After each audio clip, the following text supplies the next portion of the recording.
Keeping focusable controls visible has always been great UX advice. Now it's great accessibility guidance with the latest version of WCAG. 2.411 Focus Not Obscured Minimum is a 2.2 criterion requiring keyboard focus to remain visible.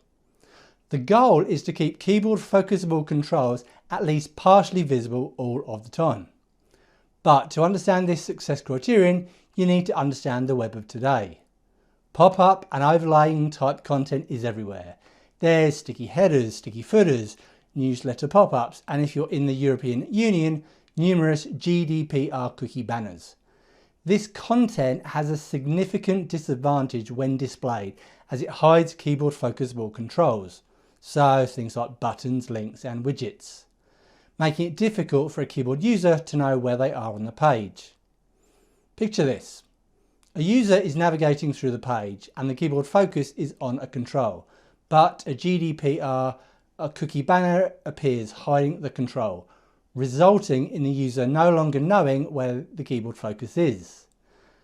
Now at this stage you're probably thinking, let's just avoid creating content that hides focusable controls. Whilst that would undoubtedly pass the requirement, that isn't what the success criterion is saying.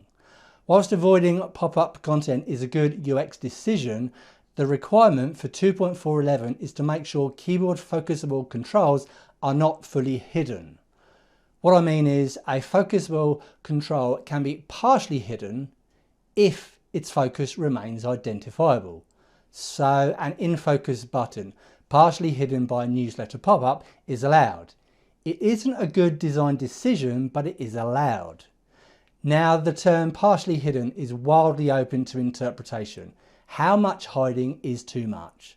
There's really no figure, but a principle to follow is when more of a focusable control is hidden by dialogues, pop-ups or sticky content, the user has greater difficulty finding and using it. While one approach is to avoid hiding any keyboard focusable feature at all, in practice this is difficult to do. A much better approach is allowing keyboard focus to follow onto the pop-up. When pop-ups, dialogues or banners appear, move keyboard focus to a control within. This content typically comes with one or more buttons to dismiss or perform some sort of action. What I mean is a dialogue has a dismiss button and a GDPR cookie banner has accept and reject buttons. Making the keyboard focus follow onto the pop-up content means the criterion is automatically passed, as the focus no longer is hidden by the pop-up as it's now become part of the pop-up. Those are the requirements defined in WCAG, but how would designers or developers apply them? If you're a designer, you want to be aware of positioning content which doesn't hide focusable features. Is there generous top and bottom spacing on sticky headers and footers to allow content to scroll and not be hidden? Can pop-ups be shown in such a way that focusable content is not hidden? Whilst if you're a developer, you need to understand if content is shown above interactive controls. Keyboard focus is always following.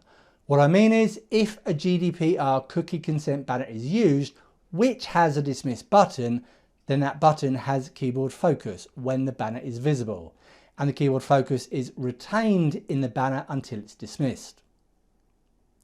What I've said goes beyond the WCAG 2.2 requirements of keeping a control partially visible. When more of the focusable control is hidden by dialogues or sticky content, the user has greater difficulty finding and using it. And so 2.411 Focus Not Obscured Minimum reduces the distraction of hidden content and means the user is always aware which control is in focus, but its requirement should be viewed as the bare minimum. Partially hidden content, whilst accepted by WCAG, means the user has greater difficulty finding and using it. Wherever possible, go beyond their minimum requirement and avoid partially hidden content.